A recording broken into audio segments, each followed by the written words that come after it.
Hello and नमस्ते everyone मेरो happy gardening च्यानलमा यहाँहरूलाई स्वागत छ। आज चाहिँ मसँग रहेको छ अरेनियमको यो केही बिउहरू है। मेरो गार्डनमा चाहिँ फर्स्ट टाइम अरेनियममा बिउ लागेको के। मैले चाहिँ अरेनियम ग्रो गर्न लागेको 6-7 वर्ष अलरेडी भइसक्यो, तर पनि बिउ नै लागिरहेको थिएन क्या। तर यो पालि चाहिँ फाइनली बिउ लाग्यो, सो मैले चाहिँ कलेक्ट गरेर राखेकी थिएँ। र मेरो यो बिउहरू चाहिँ हेर्नुहोस् त, साइडमा यस्तो कलरको फुल फुल्ने मदर प्लान्टबाट लिएको। तर प्रायः जस्तो यस्तो भनिँदो रहेछ कि जस्तो मदर प्लान्टबाट लिएको बिउ भए पनि उम्रेर फुल्दाखेरि चाहिँ फरक रङको फुल्छ अरे, सेम त्यो रङको चाहिँ फुल्दैन अरे भनेर मैले सुनेको थिएँ। अब हेरौँ कस्तो हुन्छ है। अनि यो अरेनियमको नि फेरि साइडमा भुवा जस्तो नि बिचमा यस्तो भएको, यो चाहिँ बल्ल बिउ हो कि। साइडमा भुवा भएको भएर यस्तो उड्या हुँदो रहेछ नि साथीहरू है। सो मैले चाहिँ आज यिनीहरूलाई ग्रो गर्न लागिरहेको छु, त्यो पनि फर्स्ट टाइम हो। अब हजुरहरूसँग कसरी ग्रो गर्छु म सबै सेयर गर्छु है त। यो चाहिँ म हजुरलाई बिउ देखाउँदैछु र कुनै बिउ चाहिँ यस्तो राम्रो हुँदो रहेछ, तर कुनै बिउ चाहिँ फेरि अलिक के भन्छ यसलाई फ्यासेको जस्तो कि अलिक मसिनो हुँदो रहेछ। तर यस्तो खालको बिउ चाहिँ एकदम राम्रो हो अरे, जुन चाहिँ अलिक पुटुक्क परेको। सो आज चाहिँ म यिनीहरूलाई ग्रो गर्दैछु। सबैभन्दा पहिले चाहिँ म मेरो सबै यो बिउहरूलाई भुवाबाट छुट्याएर अनि निकाल्छु है त। यो अरेनियमको भुवाबाट बिउ निकाल्न पनि गाह्रै रहेछ है साथीहरू। मैले चाहिँ बल्ल यति निकालेँ। यो चाहिँ दुईवटा मेरो सिड पडमा चाहिँ यति रहेछ। अनि सिड पडमा कुनैमा चाहिँ यस्तो बिउहरू पनि रहेछ जुन चाहिँ अलिकति सुकेको जस्तो कि म हजुरलाई देखाउँछ। यस्तो हेर्नुहोस् त, यस्तो पनि हुँदो रहेछ। यो चाहिँ अब यस्तो पनि के उम्रेर लाएर यिनीहरू चाहिँ मैले निकालिनँ, तर अलिक पुटुक परेकोवाला अलिक मोटोवाला चाहिँ मैले निकालेँ। अनि भुवा हेर्नुहोस् न, यस्तो उड्ने भने जति समातेर तानेर लिएर आयो फेरि उडे यस्तो हुँदो रहेछ। अनि कलेक्ट गर्न गाह्रो, उता भित्र गइरहेको चाहिँ।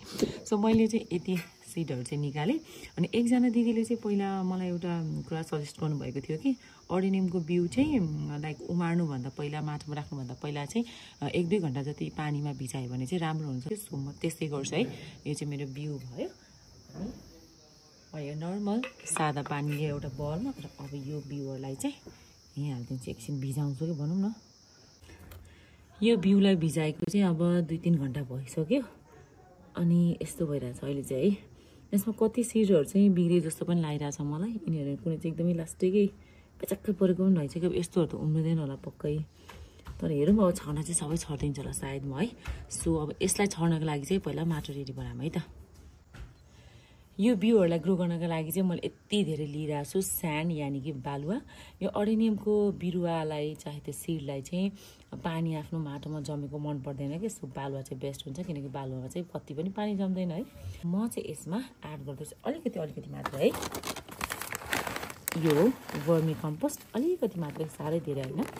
बिउलाई ग्रो गर्नका लागि कम्पोस्ट हाल्नै पर्छ भन्ने चाहिँ होइन, तर म चाहिँ अब चिसो सुरु हुन लागिसक्यो नि त बिस्तारै। सो अलिक महिना चाहिँ यसैमा राख्छु होला कि मेरो यो सिडहरूलाई उम्रियो भने, किनकि थाहा नै छैन नि त उम्रिन्छ कि उम्रिँदैन भनेर है। तर अब आफूले पहिला त सोच विचार गर्नु पर्यो। सो अब बालुवामा मात्र रोप्दाखेरि चाहिँ फेरि प्रब्लम हुनसक्छ, किनकि उम्रिहाल्यो भने, चरा पलाइहाल्यो भने त मेरो बिरुवा बाँच्नको लागि केही न केही मल त चाहियो नै। बालुवामा मात्र त सधैँ हुँदैन फेरि लङ टाइमसम्म भनौँ न। सो मैले त्यसलाई चाहिँ मध्यनजर राख्दै मल चाहिँ अलिकति मिक्स गरेँ। र यो मलमा चाहिँ फेरि म अलिकति मिक्स गर्छु यो हेर्नुहोस् त कोकोपिट है। कोकोपिट चाहिँ साह्रै धेरै होइन, हल्का मात्रै यसरी कोकोपिट पनि मिक्स गरेँ है। धेरै चाहिँ बालुवा, यसमा भनौँ 75% चाहिँ मैले बालुवा मिक्स गरेको छु भने 5% जति कम्पोस्ट अनि 5-10% जति नै यो कोकोपिट है। यति मात्र मिक्स गरेँ। मैले चाहिँ पहिला एकचोटि यो अरेनियमको बिउ ग्रो गर्ने ट्राई गरेँ कि, तर हल्का ग्रो पनि भयो थियो। पछि फेरि खोइ के भयो मऱ्यो कि। सो मैले एउटा-दुईवटा भिडियोजहरू हेरेँ, 1-2 साथीहरूसँग सोधपुछ गर्दाखेरि चाहिँ बालुवा नर्मली चाहिँ राम्रो हुन्छ भनेर थाहा पाएर बालुवा, अनि यसमा चाहिँ अलिकति मल अनि अलिकति कोकोपिट मिक्स गरेँ। अब लेट्स सी कस्तो हुन्छ रिजल्ट चाहिँ। अनि यसमा चाहिँ म अब मिक्स गर्छु अलिकति फङ्गिसाइड पनि है। यो अरेनियमको मात्रै होइन, प्रायः चाहिँ सबै खालको बिउहरू उमार्नको लागि चाहिँ हामीले फङ्गिसाइड मिक्स गऱ्यो भने राम्रो हुन्छ।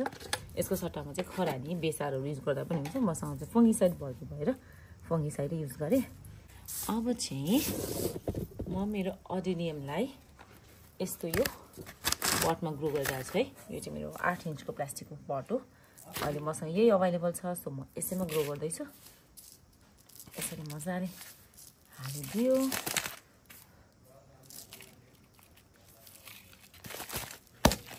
यो चाहिँ मैले यहाँ माटो भरेँ पनि के भन्नु है साथीहरू। अब यसमा चाहिँ पानी दिन्छु। पानीमा पनि मैले हल्का केही मात्रामा फङ्गिसाइड मिक्स गरेको छु। अब पानी हालिसकेपछि चाहिँ यो बिउलाई यसरी पानीबाट निकाल्छु म र सकेसम्म चाहिँ एक अर्कासँग के भन्छ नटासिने गरेर चाहिँ एउटा एउटा गरेर राखिदिन्छु।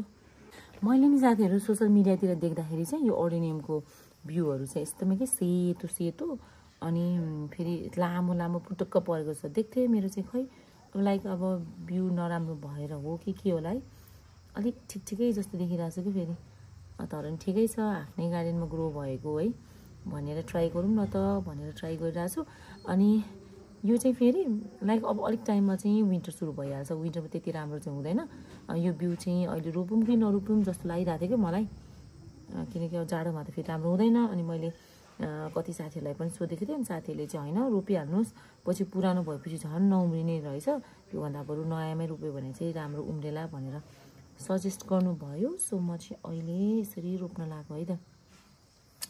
अब पहिला बिउहरूलाई फिजाउँछु साथीहरू है म। यो एउटामा चाहिँ नअट्ला जस्तो छ, अब अर्कोमा नि राख्नु पर्ला।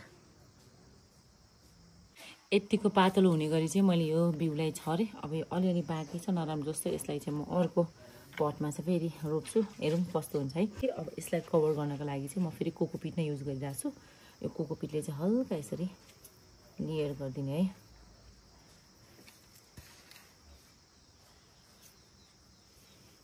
हल्का मात्र कि यो बिउ ढाकिने गरेर मात्रै। मैले यो दुईवटा पटहरूमा चाहिँ मेरो ओडेनियमको बिउहरू राखेँ र बिउहरू राखिसकेपछि छरिसकेपछि नर्मली चाहिँ हामी पानी दिन्छौँ है। तर म चाहिँ अहिले पानी दिँदिनँ, किनकि मेरो जुन बालुवाको मिक्सर थियो मैले त्यसमा पनि पानी दिएको, मेरो बिउ थियो त्यो पनि पानीमा भिजाएको है। अनि यो कोकोपिट पनि चिसै छ, सो म अहिले चाहिँ पानी दिँदिनँ, किनकि फेरि बढी पानी भयो भने पनि त्यो हाम्रो जुन बिउ राखेको थियो नि हामीले त्यो कुहिन्छ कि। सो मैले त्यसबाट बच्नको लागि चाहिँ अहिले पानी दिइनँ। अब यसलाई चाहिँ म एउटा यो पोलिथिनले नर्मली ढाकिदिन्छु मात्रै है, एकदमै पुरै सिल गर्दिनँ कि, हल्का यसरी ढाकेर चाहिँ राखिदिन्छु। किनकि अब चिसो चिसो भइरहेछ है, हाम्रो पोखरातिर चाहिँ हल्का चिसो चिसो भइरहेछ। सो अलिक जर्मिनेसन राम्रो होस् भन्नको लागि चाहिँ मैले पोलिथिनले यसरी नर्मल पोलिथिन है पुरै यसरी ढाकिदिइरहेको छु। ल यसरी ढाकिदिएँ। अब यसलाई पनि ढाकिदिनु पऱ्यो है साथीहरू, यसरी ढाकेर राखिदिन्छु म। अब यिनीहरूलाई चाहिँ फेरि घाम पर्ने ठाउँमा नै राख्छु म चाहिँ है, मेरो यो पछाडिको ब्याक गार्डनमा। अनि यो मेरो प्लास्टिकहरूमा चाहिँ सानो सानो पालहरू छ कि, यसरी फेरि बढी ह्युमिडिटी भयो भने पनि कहिले काहीँ बिउहरू कुहिन सक्छ। सो हल्का हल्का पालहरू छ, होइन भने म एक दुईवटा पालहरू यसमा अझै बनाइदिन्छु, ताकि यसबाट चाहिँ हावा अथवा केही बाफहरू छ भने पनि बाहिर जाओस्। किनकि दिउँसो चाहिँ फेरि घाम छ कि बढी गर्मी भएर यो माटोहरू बढी तात्यो भने फेरि बिउ कुहेला भनेर सो अलिअलि पालहरू चाहिँ म बनाइदिन्छु है त साथीहरू। सो यसरी मैले यो ओडेनियमको बिउहरू ग्रो गर्ने ट्राई गरेँ। अब थाहा छैन मलाई यो उम्रेला नउम्रेला, किनकि मैले आफैले गार्डनमा बिउहरू बनाएर यसरी फर्स्ट टाइम ओडेनियमको बिउहरू ग्रो गर्न राख्दैछु। अब फिङ्गर क्रस्ड, आई होप कि मजाले बिरुवाहरू उम्रियोस्। अब सबै चाहिँ उम्रिँदैन कुनै पनि बिउको है, जस धेरै चाहिँ उम्रियोस्। अब यसको अपडेट पनि म पछि हजुरहरूलाई दिने नै छु। कति साथीहरूले चाहिँ हामीले त ओडेनियमको बिउहरू उमारिसक्यौँ भनेर पनि भन्नुभएको थियो। इफ हजुरहरूले पनि कहिल्यै ओडेनियमको बिउहरू उमार्नु भएको छ कि छैन है, छ भने चाहिँ मैले यसरी उमारेको राइट भयो कि भएन, केही छ सजेसन भने कमेन्ट सेक्सनमा कमेन्ट गर्न चाहिँ नबिर्सिनु होला है साथीहरू। So thank you for watching.